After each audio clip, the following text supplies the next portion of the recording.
People travel to the Rockies for silence and stories that keep talking. One of the hotel tales they tell at the Banff Springs is about a bride whose night of vows ended with a single misstep and a sound that stopped the music. She never left for the honeymoon, and ever since, the place has kept saying her name. Staff and guests describe it in the language of sound. Housekeepers report a soft rustle of fabric in an empty room. Bellmen know the exact click of a heel on the stairs that arrives without a person and then fades. Pianists find unfamiliar fingers laying down a waltz after midnight. Front desk clerks have answered calls that answer back with a distant sob and nothing else.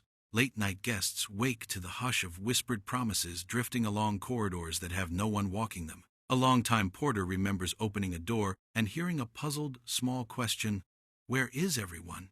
spoken as if the room expected an answer.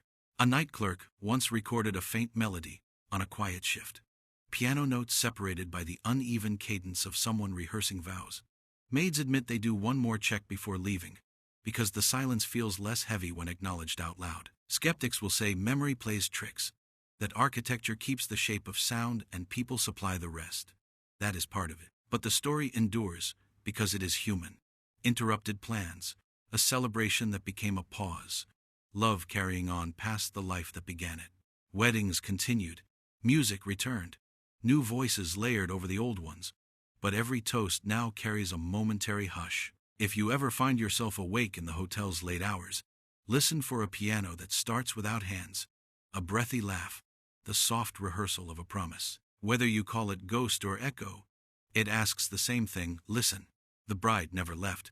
She simply learned to speak in echoes.